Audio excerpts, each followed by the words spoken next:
Now, Matthew's gospel, remember, it's not written in chronological order or sequentially in order. Matthew instead gives us a compilation of miracles that Jesus performed that demonstrate his deity, that he's God, and his messiahship, that he is the promised Messiah from the Old Testament.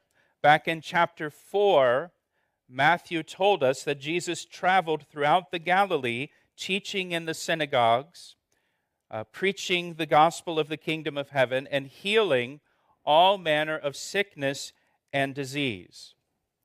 And what happens here in chapter 9 that we come to today, in verses 1 to 8 of chapter 9, what happens here was the direct result of one miracle in particular, the cleansing of the leper.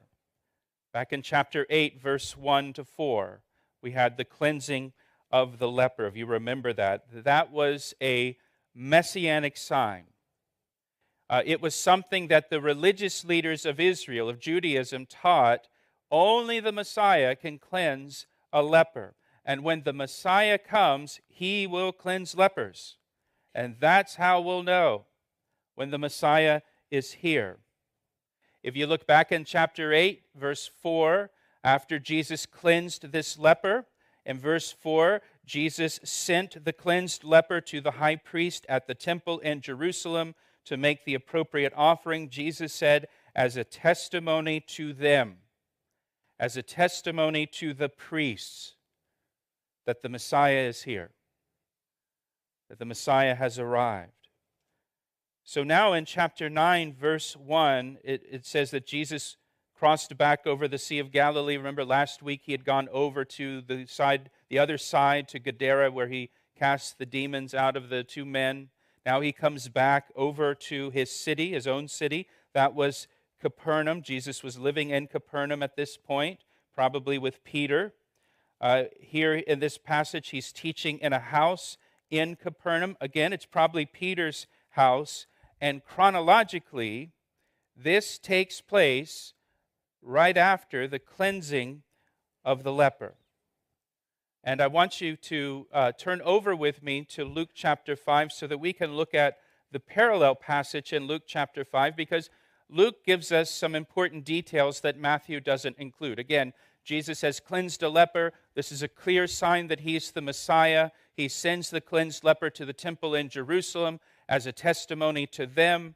And now this is the next event that's recorded for us. And in Luke's account, Luke chapter 5, in verse 17, now it happened on a certain day as he was teaching, look what it says, that there were Pharisees and teachers of the law sitting by who had come out of, look, every town of Galilee, Judea, and Jerusalem, and the power of the Lord was present to heal them. The cleansing of the leper triggered an investigation by the religious leaders of Israel. And so now religious leaders from literally every town in the country of Israel have arrived in Capernaum to investigate Jesus, to determine, is this guy the Messiah or not? And so in this story of the paralytic, the house is filled with Pharisees and scribes from every town of Galilee, Judea, and Jerusalem. You know, from all over the country now, the religious leaders show up in Capernaum, and they're there in that house. Mark's account tells us the crowd was so large it spilled out of the doorway so that no one could get near the house. I have a picture for you, if you want to bring that picture up for us. This is what a house would have looked like in first century Galilee. For those of you that went on our Israel trip last time, this is the house in Katzrin that we went to, where you had to wear the costume. Right? See, some of you, I don't remember the house. I do remember you making us wear a costume, though, right? Right? So this is, well, in my defense, let me just say, for those of you that weren't there, when we went to Katzrin, which is this amazing, it's a ancient Jewish city that they've reconstructed. So you can go and you can really get a visual of what it looked like in the days of Jesus. But it's a living history museum, and so they want you to dress in a costume to go there. So you have to dress up like a first century peasant to go in this place. I knew that.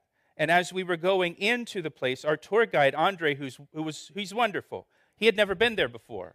And so I said to him as we're walking in, hey, they're going to try to make us wear costumes. We don't want to wear costumes.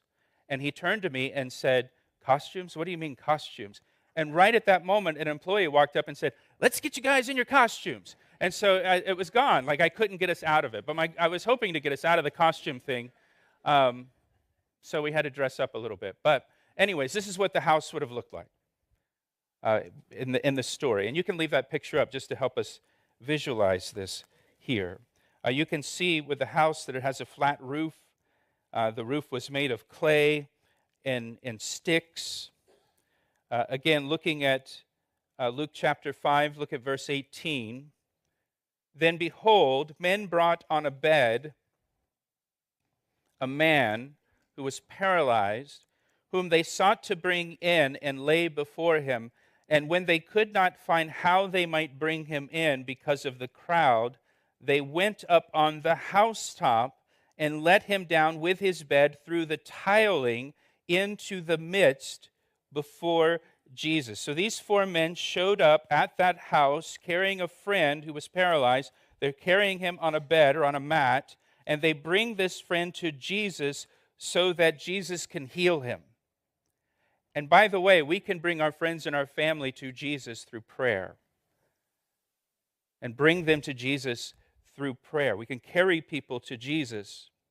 They get to this house, and because of the crowd of religious leaders that are there, they can't get into the house, so they went up on the rooftop.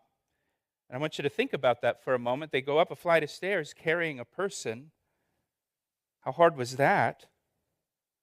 They get up on the roof, they rip the roof off of the house, and they lowered the paralyzed man down through the roof to the feet of Jesus.